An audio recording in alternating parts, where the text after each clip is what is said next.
Hello, CPAC. My name is Todd Starnes. My personal preferred pronouns are fried chicken and collard greens. The mayor of New York City calls me a cracker, but I prefer the term saltine American. And what an honor it is to be surrounded by so many gun-toting, Bible-clinging, flag-waving Americans.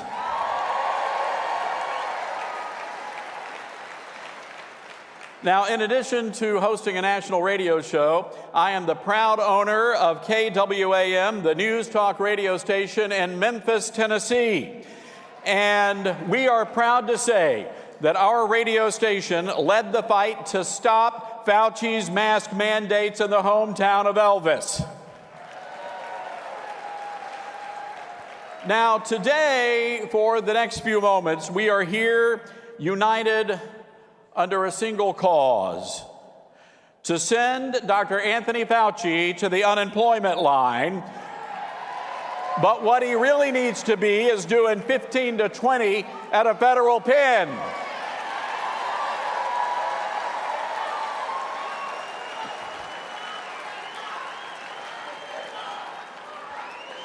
Now, this man, Furor Fauci, brought a great evil to our nation, the patron saint of Wuhan, a godless heathen religion he set upon our nation, where salvation only comes through bending over to the federal government and taking a jab up your backside.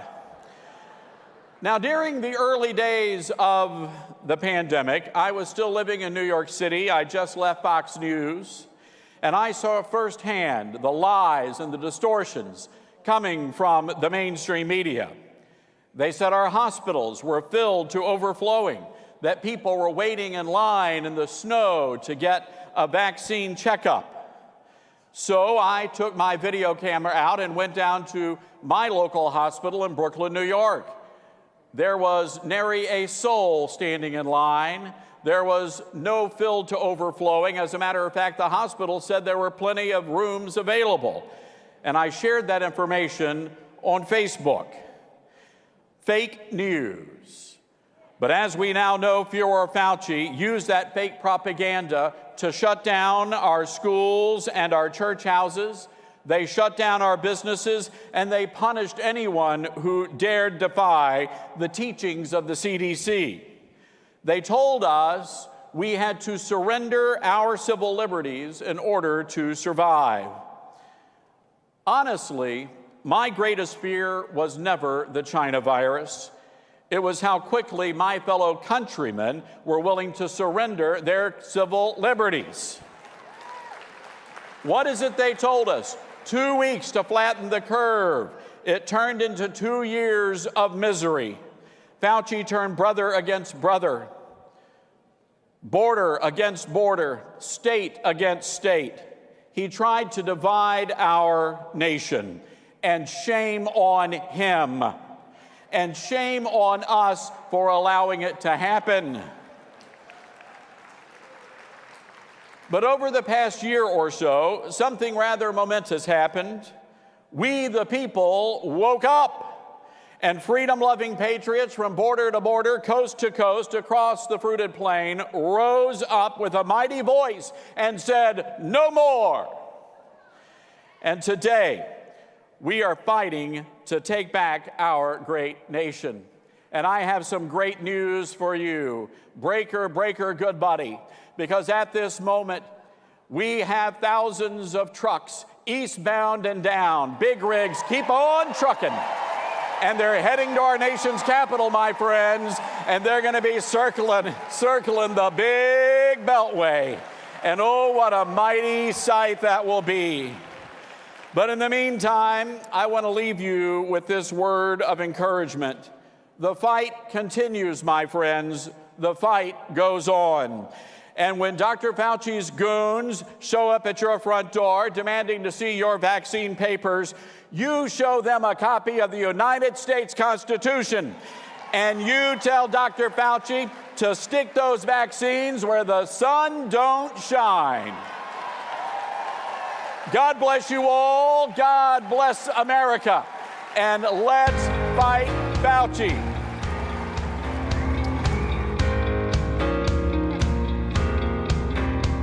Ladies and gentlemen, please welcome cardiologist Dr. Peter McCullough.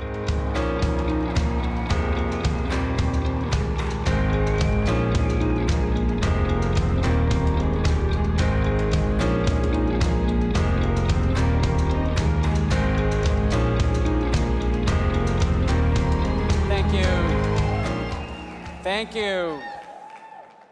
Yes, there is a doctor in the house. A real doctor, and I'm not alone. And I'm not alone. We've had 2 years of this, and I can tell you, as a citizen and as a doctor, I have been disappointed, very disappointed. Doctors in my circles have been disappointed. I have learned 5 things about this infection and this pandemic crisis that have been learned by all doctors who are caring for COVID patients and managing through them. They are the following. First, this virus is spread from a symptomatic person to a susceptible person only. There is negligible asymptomatic spread. So that means, number 2, there should have never been any asymptomatic testing of large groups of people done on a routine basis.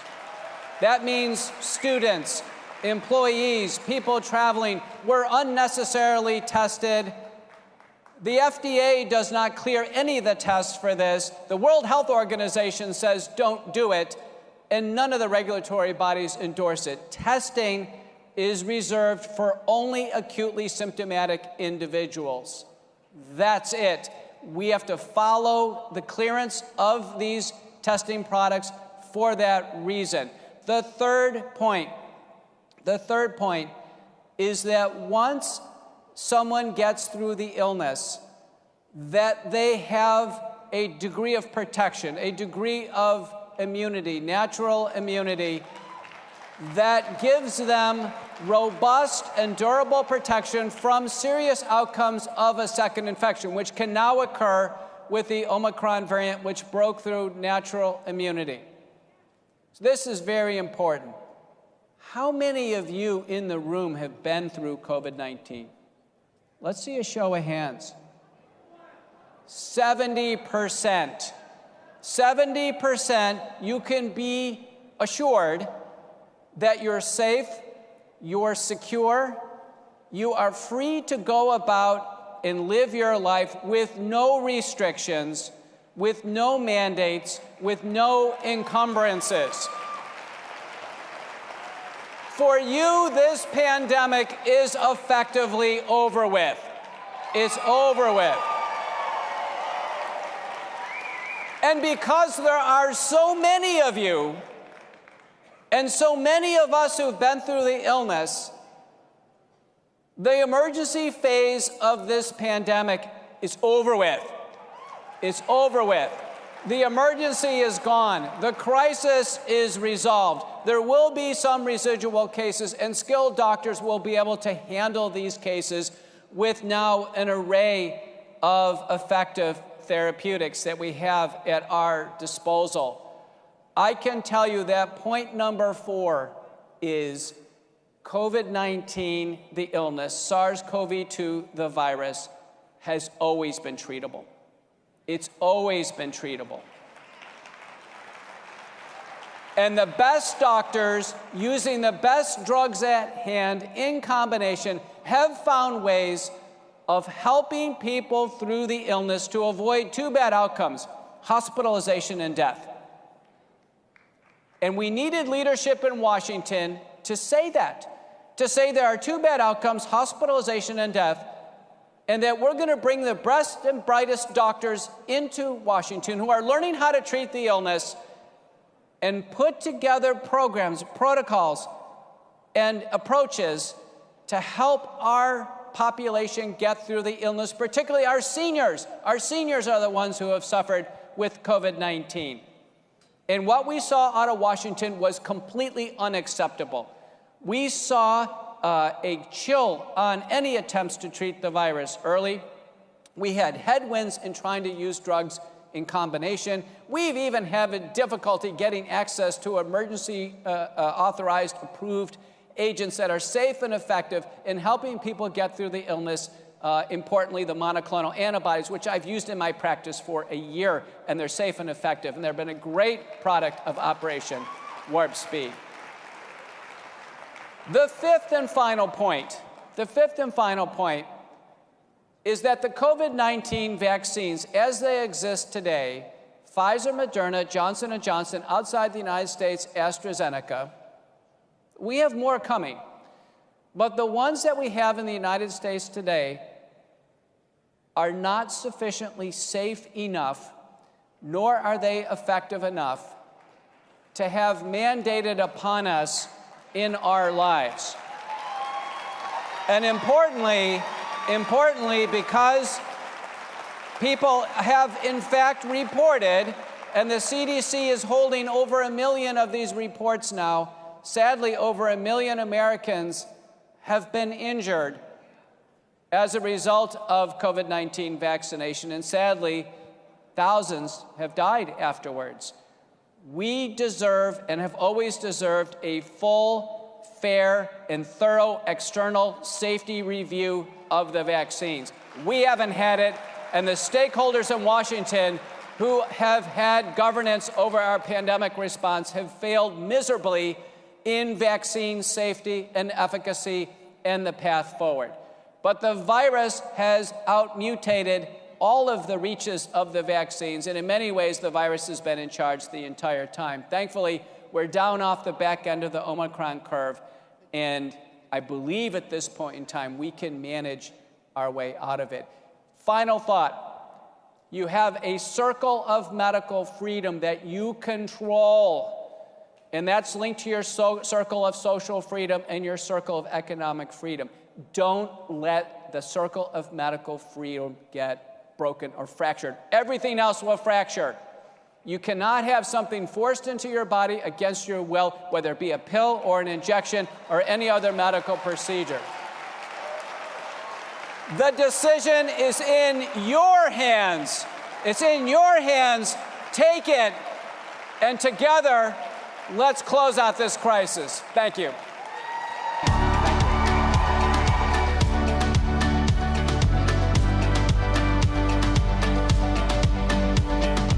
Ladies and gentlemen, please welcome America First, Sebastian Gorka.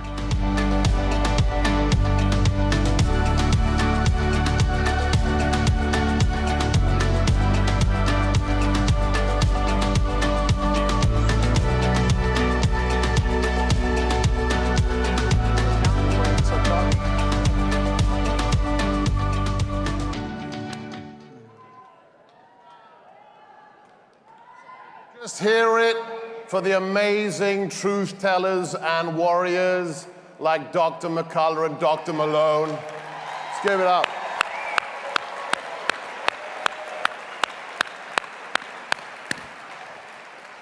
Okay, so you're here to have fun, you're here to celebrate, you're here to take back America, but you didn't know there was going to be an exam, did you? Okay, there's going to be a test. I want to tell you a story. And while I'm telling you the story, I want you to tell me, think about one question. What is the major, the biggest, the most significant problem America faces? Just no, behave. Shh. Fingers on lips. Think about it. What is the number one threat we face? And while be quiet, pay attention. And while you're thinking about it, I'm going to tell you a story. So over the years, since I came to America as a legal citizen, because it is the greatest nation on God's green earth, I have often been asked, why do you do what you do? What motivates you? Why do you fight the swamp? Why do you go up there and, embarrass Chris Cuomo and Don Lemon. And I tell you, it's very easy. It's a moment in my life where my life changed forever. Sometimes you can identify a minute where you arrive at a crossroads and you have to pick a path and everything changes. For me, I was about 8 years old and I was on vacation at the beach. And my dad was a massive athlete. He was a national rower, huge bear of a man, and he loved to swim. And I'm playing on the sand with my G.I. Joes and my bucket and spade. And he comes out of the water after a swim. And I look at my dad, and I see something I hadn't recognized before. And like a stupid little child, I said, "Hey, Dad, what are those lines on your wrists?" Because he was too young to be wrinkled. Without skipping a beat, with no emotion, he looked me in the eye, age 8, and he said, "Son, that's where the communist secret police bound my wrists together with wire behind my back so they could hang me from the roof of the torture chamber." My father fought for freedom and liberty in an occupied nation called Hungary. He suffered as a child under Nazi occupation, and at the age of 18, decided to resist the communist occupation. He was betrayed by Kim Philby, one of the greatest traitors in the world, arrested, tortured, and given a life sentence at the age of 20. 6 years later, after 2 years down a prison coal mine, 2 years in solitary, he was liberated by the freedom fighters of 1956.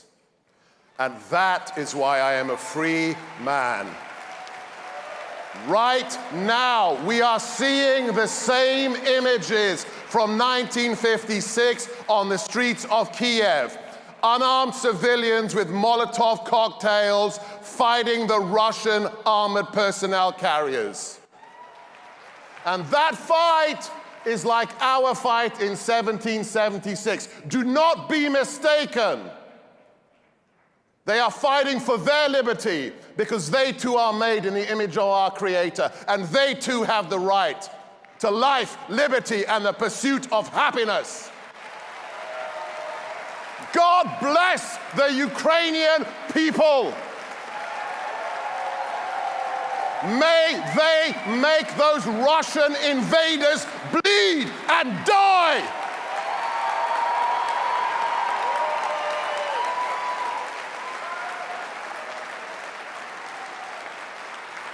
So, what has this got to do with that diminutive little fascist Fauci? Because I think that's the topic of our speech today. You've worked out what the greatest threat is? Okay, I'll tell you, you're all wrong. I don't care what your answer is. The open border, fascism in Canada, drug abuse, the Second Amendment, cancel culture, you're all wrong. The only threat we face in America is the lack of courage. For 2 years, unelected bureaucrats shut down the economy, caused unemployment for 44 million Americans, put masks on our children, and we just let them. Why is it that one restaurant owner in California refuses, one bar owner in New Jersey refuses, and their stories? They are stories. It should have been tens of thousands of Americans who say, "No! Fauci, go to hell! I'm an American. I have the right to feed my children. You will not mask my children. Go to hell!" Or even better, go to prison.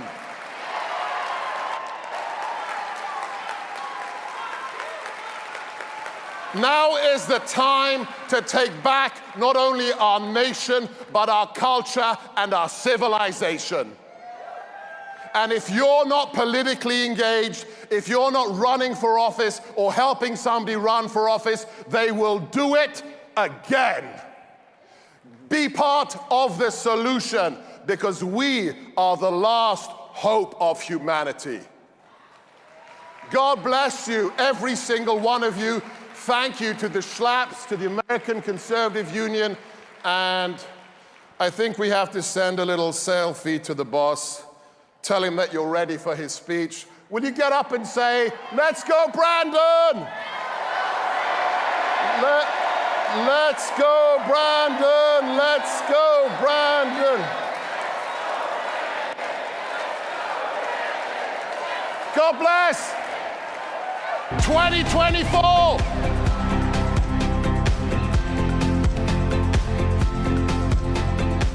Ladies and gentlemen, please welcome Representative Matt Gaetz.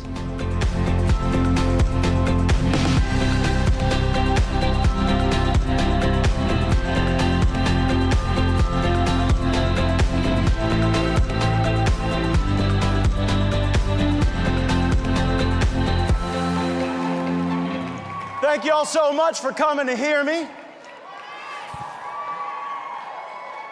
My colleagues Liz Cheney and Adam Kinzinger are having a conference at the National Press Club in Washington, D.C.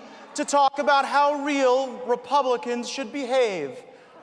I'm glad to be here with all of you in the free state of Florida because this is Donald Trump's party and I'm a Donald Trump Republican.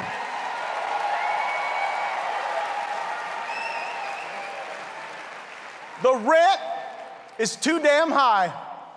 Leftist politicians told us that, then they were elected to office. Now, the gas bill is too damn high, the grocery bill is too damn high, the electric bill is too damn high, and yes, the rent is too damn high. Something ain't right in this country when the Tinder swindler is treating people better than our own government's treating us. When I ran for Congress, I thought that the DOJ, the FBI, the CDC, those were supposed to be the good guys. Simpler days. I was extorted by a former DOJ official. The FBI saw one of their own lawyers change evidence to frame President Trump before a secret court. They're cheating worse than the Russian figure skating team over there at the Hoover Building. And the CDC, they wanted the powers of the CIA and ended up with the credibility of CNN. Now, Joe Biden and even some who have taken this stage tell us that defending freedom in Ukraine has to act more like the Menendez brothers. That's a lot scarier than post-Omicron COVID. Indeed, we should fire Fauci, but the oversight shouldn't stop there. My vision for Republican control of Congress is every committee gets an investigation to run. The Armed Services Committee should be looking into the botched Afghanistan withdrawal. The Energy and Commerce Committee should break up big tech. The Agriculture Committee should stop big food from being consolidated under the power of the Chinese Communist Party. The Intelligence Committee should blow up as extremists or whether they are lawmakers engaged in the oversight of the Department of Justice.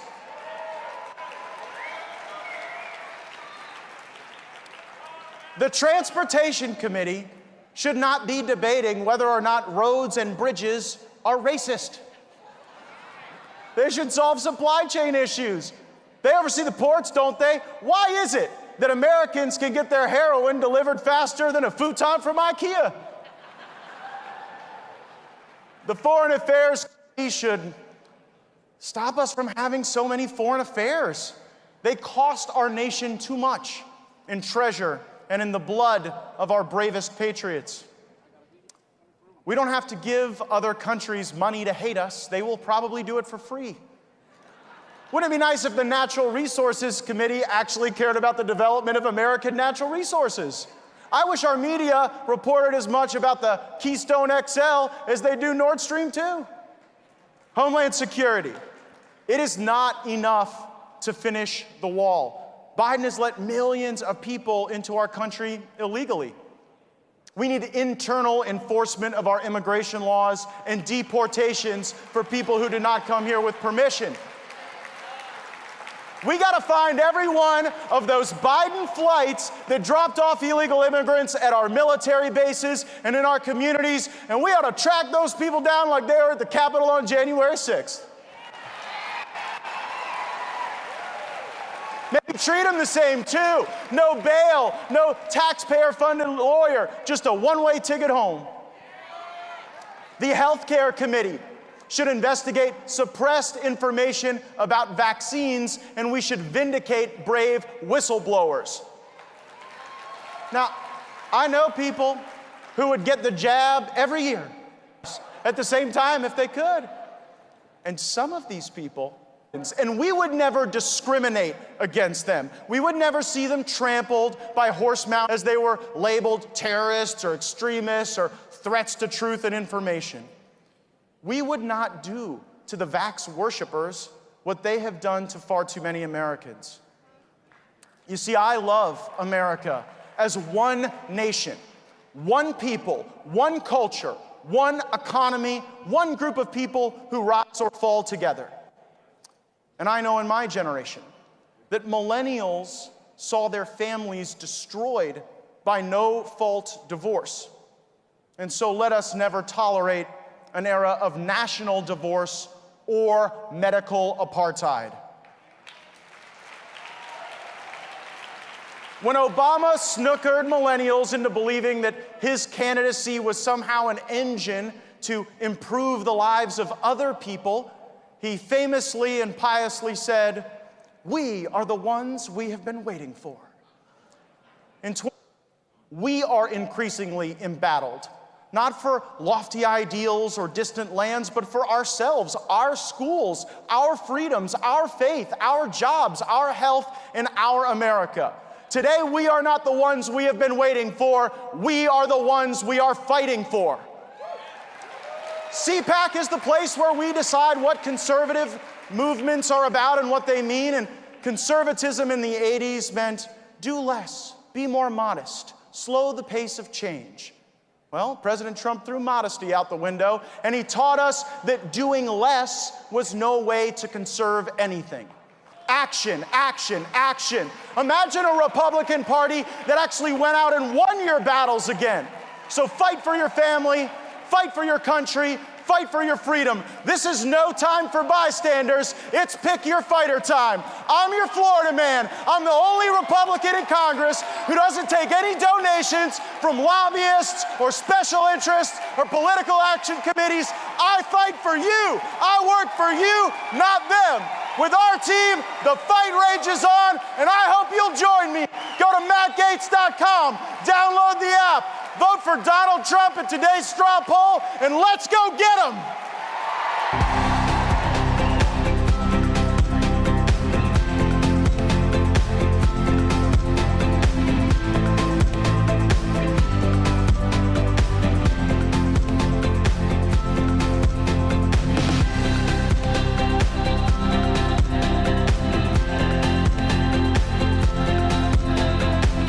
It's going to take a hell of a lot of work to make up for all the damage he's done internationally and nationally. His network of thugs and co-conspirators are going to continue to try to undermine our democracy in the meantime. Imagine what he can do in another year. Imagine what can happen in Ukraine. Make no mistake, this is a... Si quieres ganar esta era, se requiere más que estrellas para ganarte los galones.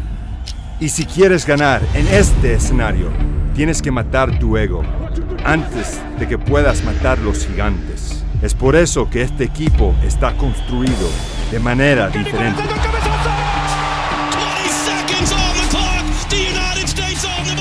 Otros equipos ven un campo, nosotros vemos un polígono de pruebas.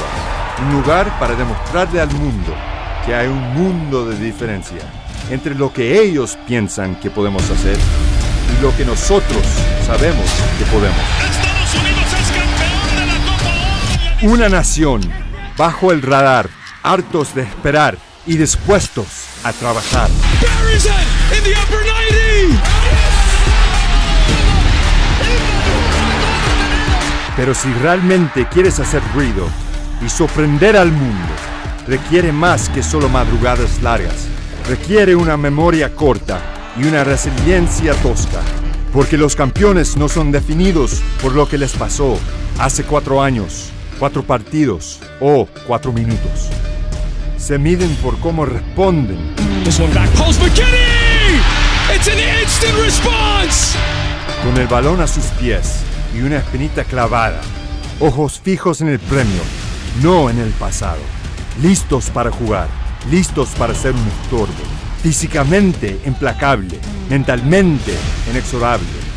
11 jugadores diferentes, con 11 pasados diferentes, jugando en el presente, apuntando solamente en una dirección,